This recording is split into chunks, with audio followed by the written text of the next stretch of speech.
어쨌든 이런 각종 의혹들 말끔하게 해소되기보다는 점점 이렇게 번져간다라고 표현을 해야 될까요? 뭐 청문회에서 모든 것이 좀 가려지겠습니다만은 그때까지는 이 불이 쉽게 꺼지진 않는 것 같습니다. 그래서 그런지 모르지만 이 대학생들의 이 촛불 집회도 계속 이어지고 있습니다.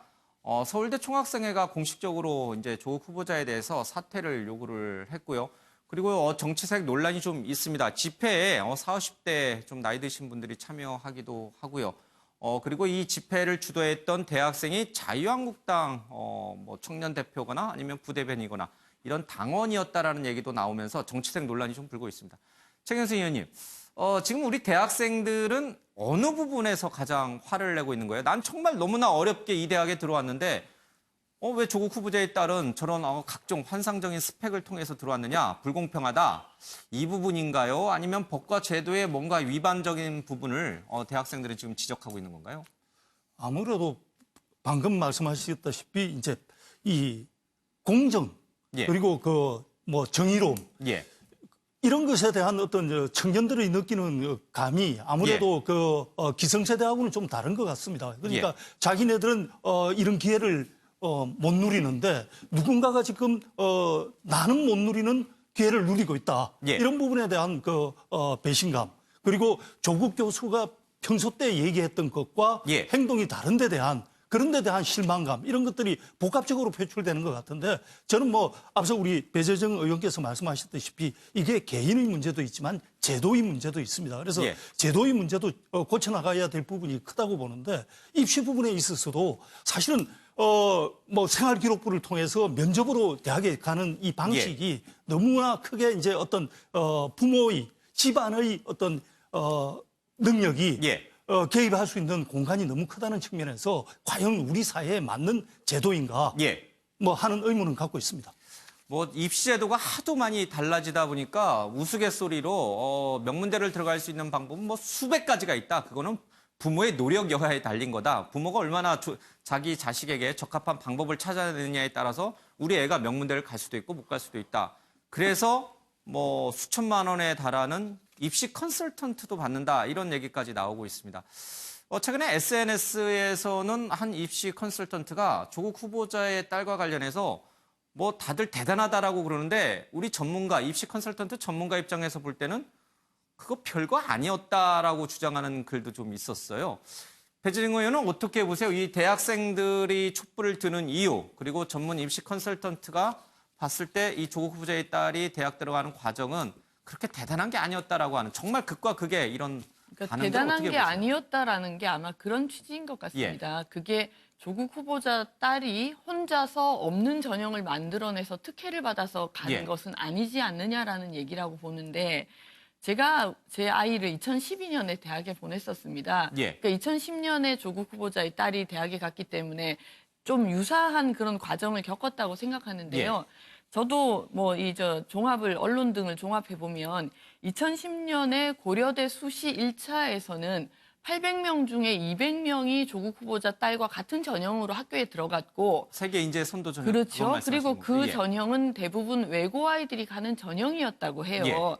그러니까 아까 우리 앵커께서 말씀하신 것처럼 우리 일반적인 고등학교를 다닌 애들은 그런 기회가 없는 거 아니야라는 이야기를 할 수 있지만 외고에 있는 아이들의 입장에서 보면 그런 전형을 찾아서 그렇게 입시를 하는 게 너무나 자연스러운 시대였다는 거죠. 그런 부분들을 제대로 좀 인정을 하고 바라봐야지 이 문제를 제대로 볼 수 있는데 그게 아니고 왜 너는 그런 걸로 들어갔니? 너는 왜 제1저자니? 이렇게 이야기를 하면 어떻게 보면 저는 뭐 말씀을 드리다 보니 일방적으로 옹호하는 것처럼 우리 시청자들께서 보실 수도 있는데 제 양심에 비추어서 말을 하려고 정말 노력하고 있습니다. 조국 후보자의 딸의 경우에는 본인이 외고에 갔고 거기에서 대학 입시에 가기 위한 열심히 노력을 해서 대학에 갔는데 모든 것이 다 특혜와 부정으로 비춰지는 것에 대해서 저는 너무 좀 가혹한 게 아닌가라는 얘기를 하고 싶고요. 지금 촛불 집회를 한 부분과 관련해서는 저는 이 너무 많은 정보들이 지금 섞여서 네. 얘기가 되고 있지 않습니까? 어떤 것이 진실인지 아닌지를 모르는 상황에서 아마 학생들도 어떤 분들은 이거 정말 부당하다라고 예. 생각할 것이고 어떤 분들은 제도가 바뀌어야 된다고 생각할 겁니다. 그래서 촛불 집회가 진행되고 있는 것 같은데 그 부분은 조금 더 추이를 봤으면 좋겠어요. 예. 청문회 등을 통해서 진실이 무엇인지 최대한 가려내고 그리고 정말 우리 사회가 가야 되는 방향은 무엇인지 예. 그렇게 가는 과정에서 뭐 학생들의 어떤 의견들도 변화할 수 있다고 생각합니다. 혹시 뭐 어제 저희가 다루긴 했습니다만 이 촛불 집회 나오는 학생들이 숙골 또는 반듯한 아버지를 못 가졌기 때문이라고 혹시 보시나요? 그런 부분들은 그건 아닌가요? 예. 저 학생들의 주장도 정당하다 이렇게 보시는 예를 거예요, 들어서 이 지금 촛불 예. 집회를 주도한 분들이 특정한 정치색을 가지고 있을 수도 있겠죠. 예. 그렇다고 해서 그런 부분들이 모두 다 매도돼야 된다고는 저는 생각하지 않고요. 예. 그거는 대학 내에서 우리 학생들 내에서 자연스럽게 걸러지길 바라고 그럴 수 있을 거라고 생각합니다. 알겠습니다. 짧게 예, 한번 예. 어제 이제 다른 건 아니고요. 뭐 비슷한 의견인데 서울대 총학생에서 성명서를 냈죠. 조국 후보자 사퇴하라고. 근데 저는 약간 좀 성급한 부분이 그 성명서 내에도 좀 들어있어서 안타까워서 예. 거기 성명서 내에 의혹이 사실이 아닐 수도 있습니다. 예. 하지만 해명하지 않고 있으니까 사퇴하십시오라는 게 성명서 내에 들어가 있거든요. 예. 의혹이 사실이 아닐 수도 있다는데 어떻게 사퇴하라는 말을 나오느냐. 그러니까 물론 그 성명서 내에서 주장은 왜 답변을 안 하고 있느냐. 그럴 거 물러나라 했는데 이제 청문회 날짜가 잡혔으니까 학생분들께서도 정확히 사실관계 파악을 좀 해주셨으면 합니다. 알겠습니다. 우리 이 의원님 생각도 좀 들어보겠습니다. 이 학생들의 촛불 집회 또 다른 한쪽에서는 그 당시에 시대적인 배경 또 입시 제도와 관련해서는 그렇게 대단한 게 아니었다라고 보는 일각의 시각. 양 시각이 공존하니까요. 예. 어떻게 보고 계시나요? 뭐 일단은 학생들의 저런 자발적인 예. 행동들에 대해서 그거를 정치화시키려고 하는 그런 움직임에 대해서는 전 절대적으로 반대를 하고요. 그것이 무슨 어떤 정당이나 예. 특정 이념을 가지고 저들이 움직이고 있다는 것은 그 말 자체로 그 학생들의 취지를 굉장히 폄훼하는 것이기 때문에 예. 절대적으로 저는 그거는 중단돼야 된다고 생각을 합니다. 그리고 지금 현재 우리가 이 논의 과정 속에서 계속 나왔던 것은 뭐 절차상 괜찮지 않느냐. 그때 있었던 제도니까 그 제도 하에서 열심히 노력했던 부분에 대해서는 우리가 인정을 예. 해줘야 되지 않느냐. 예. 이런 부분에 대해서는 저는 충분히 가능하다 생각을 합니다. 그거는 여야 이념을 떠난 아주 그 근본적인 질문을 하는 것이기 때문에 그것이 예. 앞으로 어떻게 잘 될 수 있느냐에 대한 거는 논의가 가능한데 지금 여기에서 문제는 뭐냐면 그 시점에도 그 제도가 있었던 그 시점에도 조국이란 사람은 그 제도에 대해서 신랄하게 비판을 하면서 그 입시 제도에 대해서. 그 제도에 대해서 입시 제도뿐만 아니고 이거는 입시 제도를 떠나서 지금 학생들이 부르짖는 거는요. 예. 지금 입시만 잘못됐다고 부르짖는 게 아니잖아요. 부르짖는 건 이 불공평한, 이 불공정한, 이 정의가 사라진 것 같은 이 허탈함 어떻게 우리한테 보상을 해줄 거냐라는 예. 물부짖음이라고 저는 생각을 하거든요. 그럼 그 시대에 있었던 그 제도에서 신랄하게 그 제도를 비판했고 그 비판을 통해서 그 인기를 걸음으로 삼아 본인이 커왔던 이 조국이라는 사람에 대한 배신감. 예. 이거는 정치를 떠난 거죠. 이건 이념을 떠난 거죠. 이건 그 사람에 대한 평가를 지금 하고 예. 있는 건데 그걸 자꾸 정치적으로 자유한국당 보수 측에서 몰고 간다라고 하는 것 자체가 지금 이 정치권에서 조국을 어떻게 해서든지 보호해 주려고 하는 그런 오히려 안 좋은 움직임이 예. 아닌지 이거에 대해서 우리가 반성할 필요가 있다고 생각합니다. 지금 이제 조국 후보자 얘기를 한 40여 분 남짓 해오고 있는데 지금 청문회를 미리 보고 있는 것 같아요. 아마 이 얘기들이 청문회에서 고스란히 아마 이제 나올 겁니다. 자, 여야가 이틀로 청문회를 개최하기로 했습니다. 9월 2일과 3일 날 하기로 했는데 법정 시한이 9월 2일까지인데 하루 넘어가기 때문에 이것은 대통령의 이 권한에서 볼 때 문제가 있다라고 다시 청와대에서 이의 제기를 했기 때문에 오늘 아침 오전 민주당 회의를 좀 봐야 됩니다. 이 싱크 좀 보고 와서요. 이 얘기를 좀 가져가겠습니다. 조국 후보자에 대한 인사청문회를 2일과 3일 양일간 하는 것으로 합의했습니다. 저희들이 인사청문회법상 3일 날 하는 것은 국회의 권한은 바뀌지만 인사청문회를 꼭 해야 된다는 저희 당의 입장 때문에 그렇게 하지 않으면 인사청문회를 하지 못하겠다고 하는 거니까 저희 당은 인사청문회법에 2일을 넘어갔을 때는 대통령이 송부 요청을 하고 그 기간에 날짜를 다시 정해서 청문회를 하도록 하는 것이 인사청문회법 구조에 맞다고 생각하는데 그러기 위해서는 아마 대통령께서 3일날 인사청문을 하는 것에 대해서 뭐 다시 송부 일정 하시든지 하는 그런 조치가 있어야 된다고 생각합니다. 그래서 저희들은 조국 후보자가 국민들에게 직접 답을 해야 되는 기회가 있어야 된다고 생각하기 때문에 애초에 야권은 사흘간 열자라고 얘기를 했어요. 그래서 그러네 이제 하루 양보를 해서 이틀로 열기로 합의를 했는데 문제는 날짜예요. 9월 2일, 4일. 2일까지 법적 시한인데 3일까지 이 청문회를 이어가려면은 결국 대통령이 송부 요청을 다시 해야 되는 그런 상황입니다. 최경수 의원님, 이 정도면은 민주당이 받아줄 만한가요? 아니면은 이건 또 청와대 입장이 있으니까 이걸 다시 깨고 다시 청문회 일정을 다시 조율해야 되는 건가요? 사실 인사청문회를 빨리 열자고 한 것은 여당이고 예. 여당입니다. 그러니까 어렵사리 합의가 된 것이니까 예. 청문회를 저는 여는 게 맞다고 봅니다. 2일, 3일 날. 예. 국민들이 굉장히 지금 이제 그 의혹이 사실인지 아닌지 예. 그리고 해명은 무엇인지에 대해서 듣고 싶어 하는 상황입니다. 그런 상황에서 본다면은 청문회는 빨리 여는 것이 좋고 예. 국회가 사실은 자기네들이 법을 만들어 놓고 그 법을 어긴 게 한두 번이 아닙니다. 예. 사실은 그 매년 예산안을 통과시킬 때도 12월 1일까지 12월 초까지 반드시 통과시키게 법에는 돼 있지만 항상 시한을 넘기거든요. 예. 그렇다고 해서 그 예산안이 무효가 되는 게 아닙니다.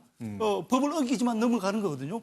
이번에도 법을 어긴 거는 저는 아쉽습니다. 여야가 법에 맞춰서 날짜를 지켜서 합의를 했으면 얼마나 좋았을까 예. 하는 생각은 들지만 거기를 넘어서 합의에 넘었다 하더라도 저 합의는 빨리 지켜졌으면 좋겠습니다. 예. 배재정 의원은 어떻게 보세요? 좀 이렇게 어렵사리 여야가 합의했으니까 청와대 대통령이 좀 재요청을 해서 이렇게 그냥 2일과 3일 이틀간 하는 게 맞다라고 보시나요?